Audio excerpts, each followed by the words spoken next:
Boa noite para você que nos assiste. A TV JCO está no ar. Eu sou Natália Nascimento. E no Jornal da Noite de hoje, você, claro, fica por dentro das principais informações desta quarta-feira, 16 de junho. Participe comigo através do chat. É sempre bom acompanhar os comentários de vocês. E lembrando, né, que são vocês que nos ajudam a manter um jornalismo independente e através do superchat, das assinaturas da revista A Verdade. Hoje, a TV Jornal da Cidade Online tem o prazer de receber o deputado estadual Márcio Gualberto no primeiro bloco, e no segundo bloco a gente vai contar com aí as análises do jornalista Gustavo Vitorino. Boa noite, deputado. Boa noite, Natália. Boa noite, telespectadores do Jornal da Cidade Online. É uma grande alegria estar aqui novamente com vocês. E vamos começar, porque eu creio que o senhor tem muito a nos ajudar aqui, ainda mais num dia, com o convidado que nós tivemos na CPI, né? O deputado Gualberto foi um dos primeiros, né? Para você que não conhece, o deputado Gualberto foi um dos primeiros a denunciar a corrupção na saúde durante a pandemia. Ele acompanha aí o processo de impeachment do Wilson Witzel desde o início. Inclusive, né, por falar no ex-governador do estado do Rio, hoje a CPI da pandemia recebeu o ex-governador do Rio de Janeiro, Wilson Witzel. O ex-governador pediu para se retirar, né, durante a sessão, e a sessão da CPI da pandemia foi encerrada no início da tarde desta quarta-feira. E vale lembrar que o Witzel sofreu impeachment por corrupção na pandemia. Durante o seu depoimento na comissão, Witzel culpou o presidente Bolsonaro, além ali de trocar algumas farpas, né, para dizer o mínimo, né, Gualberto, com o Flávio Bolsonaro. A gente tem um vídeo aí de um momento em que os dois falam, né, um pouquinho, o Flávio também. A gente vai acompanhar e a gente já vai voltar para o deputado para ele poder dar os seus comentários aqui. Você chegou a acompanhar, ô Márcio? Acompanhei sim, uma boa parte. Hoje nós tivemos votação na LERJ, então a sessão plenária acabou pegando um pouco. Márcio, a gente já volta. E a minha questão aqui não é pessoal. Minha questão é institucional em defesa da democracia. Que lindo discurso. Se o senhor fosse um pouquinho mais educado e menos mimado, o senhor teria respeito pelo que eu estou falando. O senhor me respeita, senador. Experiência não tem a ver com idade. O senhor me respeita. O senhor me respeita. Aprendeu. O senhor me respeita. Senhor presidente. Senhor presidente, chame a Vocês não... Olha, só um minutinho. Quando começou a CPI, eu tinha mais cabelo. Eu já perdi bastante, por favor. Eu não quero perder. Bem, o senador Omar Aziz não quer perder mais cabelo, mas a gente que acompanha tá difícil, né? De não ficar nervoso com essa situação, né, Márcio? Nós ficamos nervosos e também ficamos constrangidos. Hoje essa CPI nos propiciou uma imagem que ela entrará para a história, mas de forma vergonhosa. Numa mesma bancada nós tínhamos o Wilson Witzel, nós tínhamos o presidente, o Omar Aziz, e como relator, Renan Calheiros. O que esses três indivíduos têm em comum? Todos os três são investigados por corrupção. Então, vocês vejam o cenário que tinha ali. 3 investigados por corrupção estavam nesta CPI hoje. O senador Flávio Bolsonaro tem ido muito bem, porque ele tem trabalhado com a verdade. Todas as vezes que a pessoa trabalha com a verdade, ela se torna imbatível. Mas não deixa de ser vergonhoso nós termos ali o Wilson Witzel. Talvez as pessoas ainda, muitos que estejam acompanhando esse jornal agora, não o conheçam. Mas o Wilson Witzel, por unanimidade, teve o seu processo de impeachment aberto na Assembleia Legislativa do Estado do Rio de Janeiro. Foi unânime, 69 votos a 0. Só não teve um voto. Nós somos 70 deputados porque o deputado estava de licença por estar enfermo, porque senão seria 70 votos a 0. Foi formado o tribunal misto entre deputados e desembargadores do Tribunal de Justiça. Lá também, de maneira unânime, ele perdeu e sofreu impeachment. A situação dele junto ao Superior Tribunal de Justiça, o STJ, não é dos melhores. e tão logo correu hoje da CPI, ele saiu correndo, isso tem um simbolismo muito grande, eu vou comentar daqui a pouco, mas ele também, agora à tarde, ele e mais 10 se tornaram réus por formação de uma organização criminosa da Justiça Federal. Então vejam que tudo o que ele falou é mentira. O senador Flávio Bolsonaro foi muito assertivo quando chamou a atenção para isso. O ex-governador Wilson Witzel, com absoluta certeza, ele fez um acordo. Eu vou na CPI, se vocês permitirem que eu transforme aquilo num palanque, primeiro para fazer minha defesa e depois para tentar denegrir a imagem da família Bolsonaro. Isso está muito claro para quem assistiu à CPI no dia de hoje. E, Márcio, você bem relembrou, né, que foi impeachmentado por unanimidade. E até aqui a gente viu que a CPI já foi usada como tribunal político, desmereceu e insultou médicas, tentou aí fazer assassinato de reputações e hoje foi usada pelo governador como palanque, como você mesmo colocou. Como eles não conseguem atacar o presidente pelas questões da saúde, estão aí tentando agora usar novamente o cadáver de Marielle e tentando colocar mais uma vez a narrativa das milícias? Isso é indignante. O que aquelas perguntas e as respostas que foram dadas pelo Wilson, numa jogada ensaiada com o Renan Calheiros, tem a ver com esta CPI? Não tem nada a ver. Ele foi para lá para trazer assuntos que já foram enterrados, ele tentou requentar esses assuntos para poder produzir conteúdo para aquelas emissoras que nós já conhecemos de longa data e que trabalham dia e noite, não somente contra o governo federal, mas principalmente contra o Brasil. Foi para isso que ele foi para lá. Transformar isso no palanque, gerar conteúdo para essas emissoras e produzir material para tentar denegrir o presidente da República e sua família. Isso é uma vergonha completa. Esta CPI poderia ter acabado hoje. Ali tinha um cenário perfeito para que essa CPI terminasse os seus trabalhos. O Wilson, Aziz e Renan Calheiros numa mesma mesa, sentados. Então, assim, é muito difícil você observar o que se passou naquela CPI e não ficar profundamente consternado. Esses fatos que foram levantados pelo Wilson Witzel não tem nada a ver com a CPI e muito menos com a família Bolsonaro, já foi provado isso. Ele jogou com a possibilidade do povo brasileiro não conhecer não somente a trajetória política dele aqui no Estado, mas a vida dele, o dia a dia do Estado do Rio de Janeiro. Isso é mentira. Todo mundo já sabe que foi uma farsa. Tentaram ele, por meio do governo dele, tentou criar essa farsa, trazer o governo Bolsonaro, ou melhor, a família Bolsonaro, para dentro de uma história em que a família Bolsonaro não tem nada a ver com isso, que foi o assassinato da Marielle, como também a família Bolsonaro não tem nada a ver com milícia. Isso é uma farsa dele. Quem precisa provar diante da justiça que não é criminoso é o Wilson Witzel. Ele e a família dele. Por quê? Porque a esposa dele também hoje se tornou ré nesta ação federal. Então veja a inversão que ele tentou fazer durante esta CPI. Geralmente a gente fala, né, Márcio, que na política não... Por mais que a pessoa apanhe, que ela tenha uma vida bem escusa, que não tem morto na política. Será que a gente está diante de um momento desse em que o Witzel tenta aí se mostrar como uma possibilidade de refazer a sua imagem? Será que é isso que a gente está vendo? Com certeza. Essa foi uma das tentativas dele hoje, nesta CPI.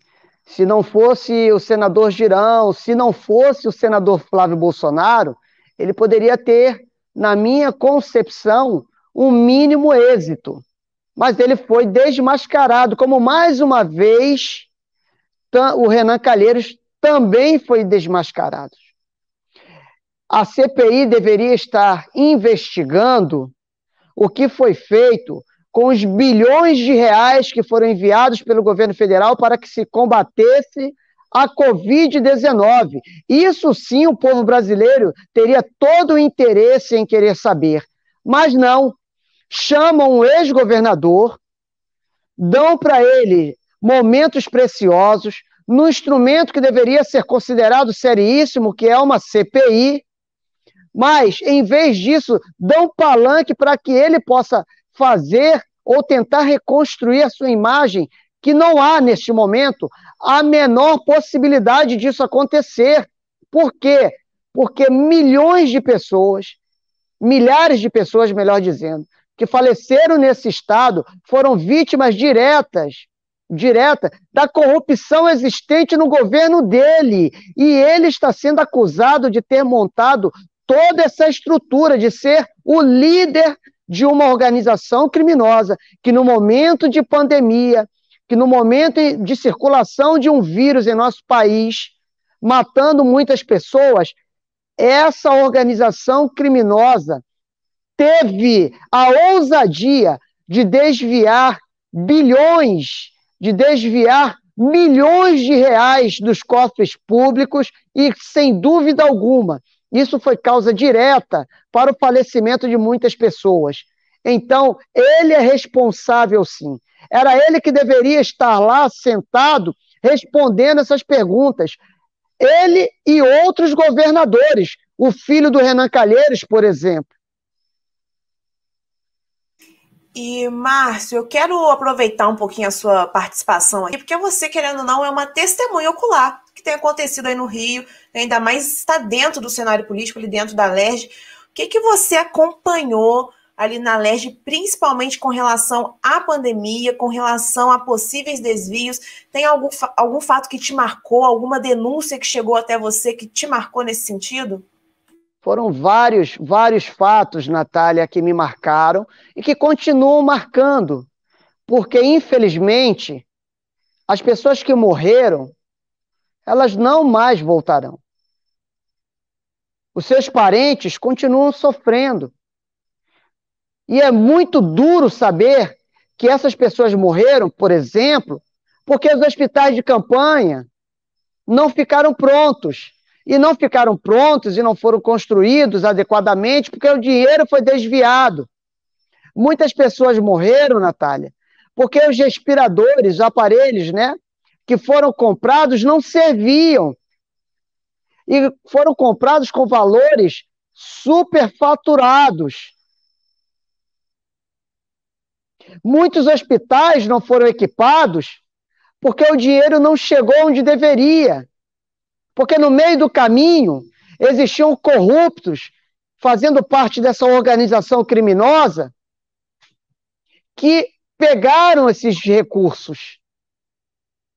Então esses fatos não somente me marcaram naquele momento, como continuam me marcando ainda agora. Eles são assassinos. Os crimes que eles cometeram é de lesa pátria. São crimes contra a humanidade. Mas vejam, ele foi levado hoje para esta CPI como herói, como alguém que tinha muito o que falar, como referência de honestidade, porque quando você leva para uma pessoa, nesse contexto em que ele foi para dar lição. Mas que lição de moral este homem tem para dar?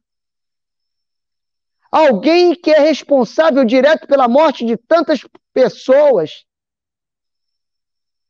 E quem fez isso também precisa ser responsabilizado. Agora, o senhor Renan Calheiros, o Aziz, o senador Depevate, né, o Humberto Costa, que eles aproveitem bem os seus 5 minutos de fama. Mas a verdade, Natália, a verdade, gostemos ou não, ela não pode ser aprisionada. Uma hora ela sempre aparece. E quando apareceu hoje, o governador, ou melhor, o ex-governador, Wilson Witzel, saiu correndo. Por quê? Porque não tem como você se chocar com a verdade. A verdade tratora qualquer um. Quando o senador Flávio Bolsonaro, o senador Girão, começaram a questioná-lo, amparados pela verdade, não restou outra saída a não ser ir embora. E assim ele foi.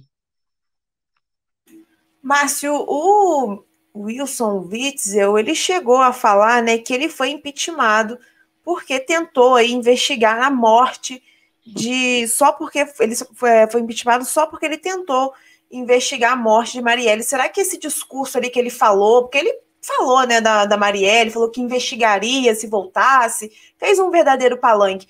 Será que tem você vê algum tipo de combinado ali na coxia desse teatro? Eu acho que ele está andando muito com Rodrigo Maia. Essas reuniões nesses gabinetes paralelos não está fazendo muito bem ao ex-governador Wilson Witzel. Está claro que o Pinóquio mentiu.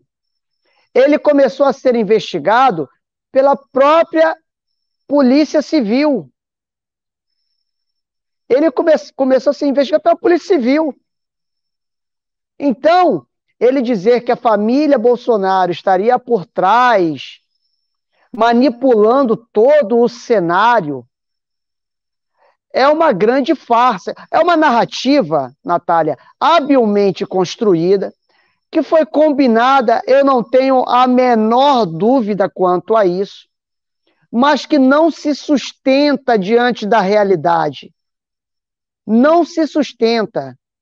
O mentiroso, ele quer brigar com a realidade e com a verdade. Mas não tem como.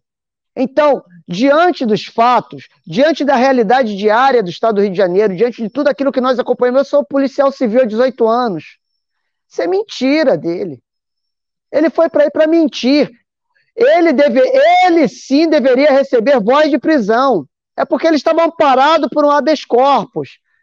Mas ele deveria ser chamado novamente, e aí sim, sem habeas corpus e sem poder mentir, porque se começasse a mentir, sairia de lá preso.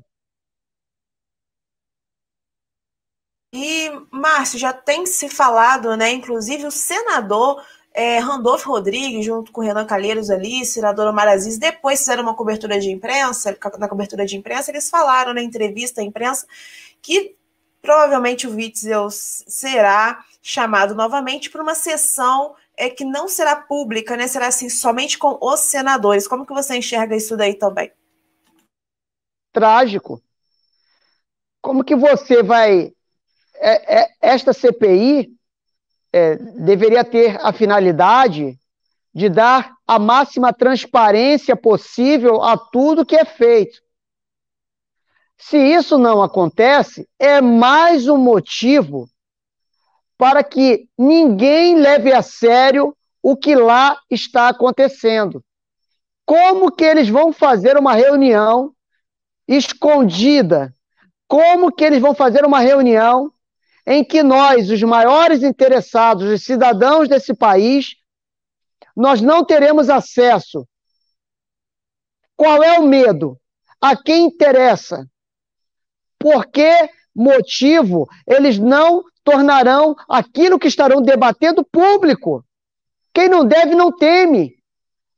Então, assim, é mais uma vergonha. Alguns dizem que é a CPI do circo. Eu considero isso uma ofensa, porque quem trabalha no circo tem dignidade. E quem está conduzindo essa CPI, no caso, o Renan Calheiros e o presidente, eles já demonstraram que não tem compromisso nenhum com o país, que não tem compromisso nenhum com a ética, com a moral, com os bons costumes, com os valores que nós, brasileiros, tanto estimamos. Então, uma reunião secreta, eis o verdadeiro gabinete paralelo. Aí está. Se essa reunião se confirmar, às escondidas, aí estará formado um gabinete paralelo conspirando contra a própria CPI e contra os maiores interessados, que somos nós, brasileiros. Márcio, até falar com você de segurança pública, porque eu sei que também é uma das suas... Você domina bem esse assunto, mas já que você tocou no gabinete paralelo, vamos de gabinete paralelo, então. Só um boa noite aqui especial, né? O José, Lídia, Liliane mandando aí um boa noite. Boa noite para todos vocês. Podem fazer perguntas aí no chat que a gente vai lendo por aqui, tirando as dúvidas de vocês. Bem, a ministra do Supremo Tribunal Federal, né, Rosa Weber, manteve nesta quarta-feira a decisão da CPI da pandemia de pedir a quebra de sigilos telefônico e telemático, né, em mensagens e e-mails do empresário Carlos Wizard. Tem se criado no imaginário de que o Wizard integra aí, né, o que a imprensa e senadores da oposição têm chamado, insistem em chamar de gabinete paralelo, que aconselharia o presidente Jair Bolsonaro na estratégia de enfrentamento da pandemia. Nessa decisão, né, a Rosa Weber ela afirma que a possível existência de um grupo paralelo é fato gravíssimo. Aí eu te pergunto, a ministra realmente não entendeu ou está entendendo o que acontece e aí e usa de demagogia, inclusive fazendo eco essa narrativa infundada de gabinete paralelo que a gente vê a exaustão sendo repetida na velha mídia? Olha, entre acreditar na existência, aí sim, desse tal gabinete paralelo, eu prefiro acreditar no Saci Pererê, na Mula Sem Cabeça, no Curupira, e por aí vai. É muito mais benéfico, porque pelo menos você trabalha com a sua imaginação, o que abre as portas para um outro mundo, o que facilita na hora de você ter um raciocínio mais apurado. O STF anda desnorteado, já não é de hoje, né? Essa questão, essa narrativa de que existiria um gabinete paralelo aconselhando, isso é uma fantasia.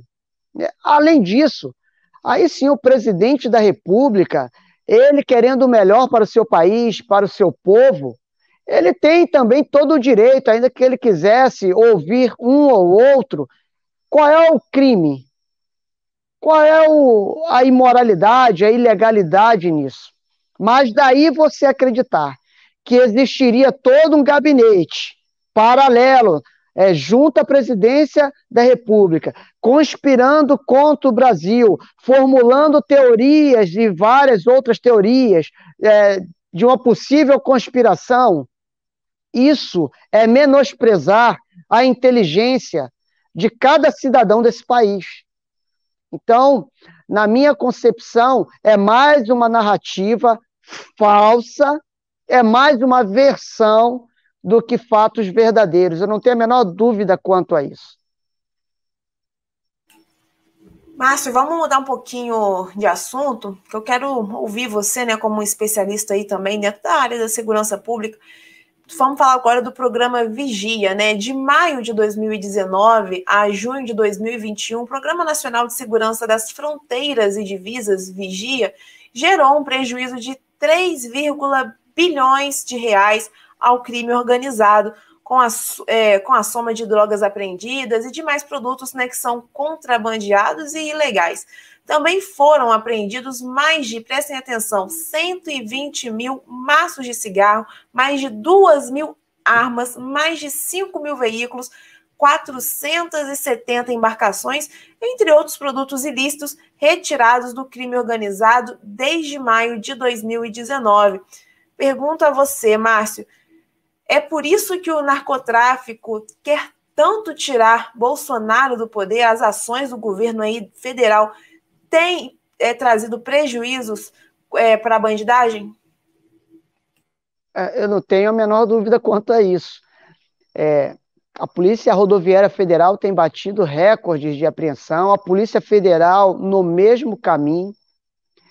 O governo federal, com sua política de segurança pública, tem conseguido marcas históricas, grandes apreensões, grandes prisões, prejuízos financeiros ao crime organizado, ao narcotráfico, enfim. Isso incomoda. Não era assim. Não era isso que acontecia em outras épocas. Nós sabemos, por exemplo, que tem políticos que têm uma predileção enorme por criminosos. Nós sabemos, são políticos de esquerda. Marcelo Freixo é um desses políticos. Nós sabemos que o PSOL tem um amor incondicional por uma determinada facção criminosa aqui no estado do Rio de Janeiro. Nós sabemos que o quanto que eles defendem esta facção. Mas hoje nós temos um presidente que, além de honesto, também montou um excelente time.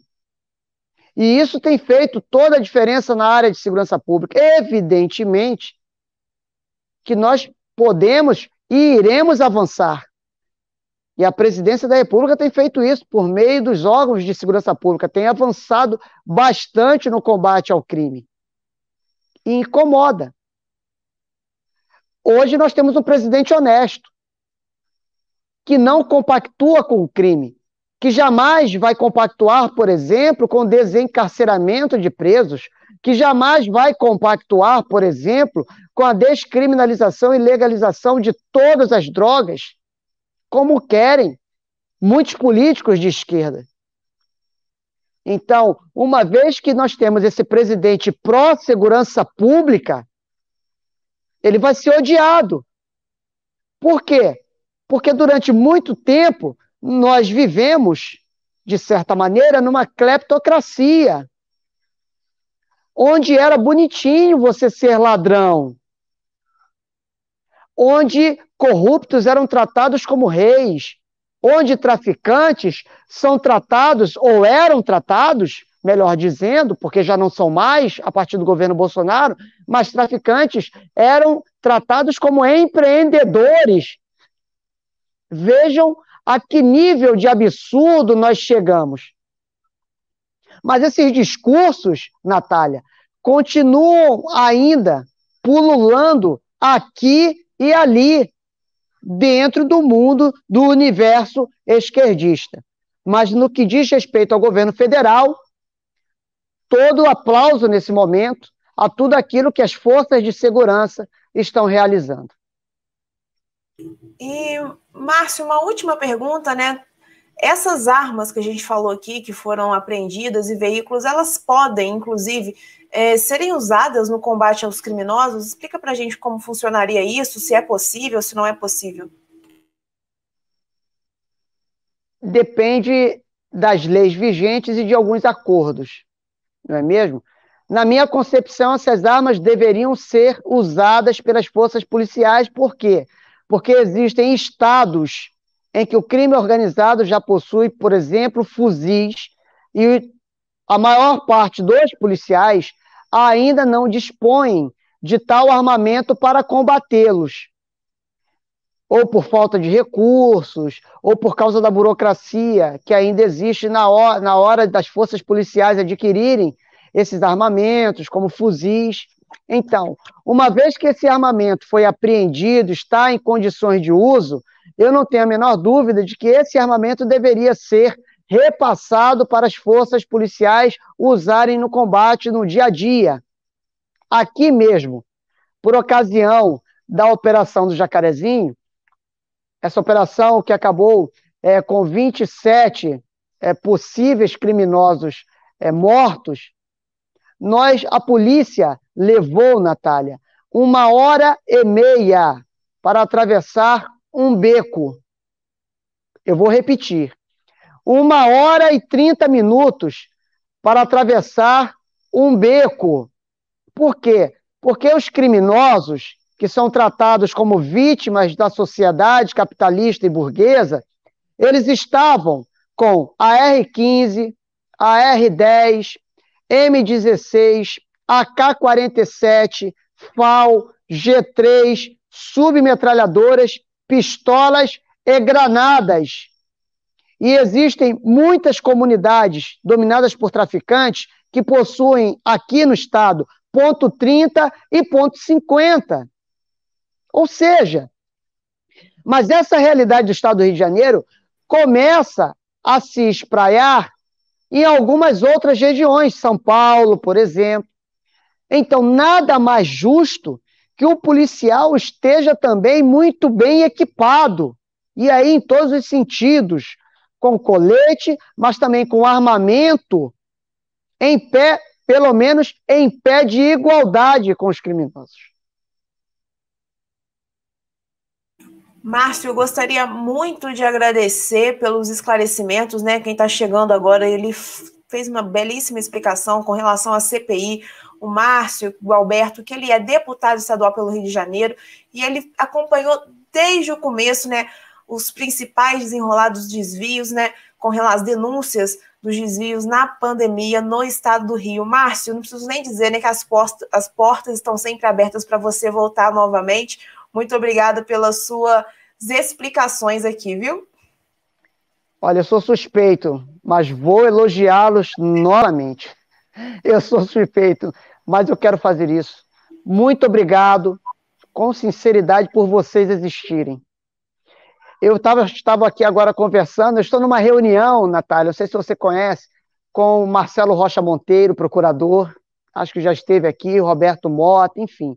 Nós estamos conversando justamente sobre como melhorar o estado do Rio de Janeiro, e nós estávamos falando o que seria de nós se não tivéssemos essa mídia independente, conservadora, de direita, que tem um compromisso com a verdade como vocês possuem. Como estaria a nossa situação hoje do país? Então, tenham a certeza disso. Todos os dias, quando vocês levantarem, por mais difícil que seja, nós estamos prestando um grande serviço ao país.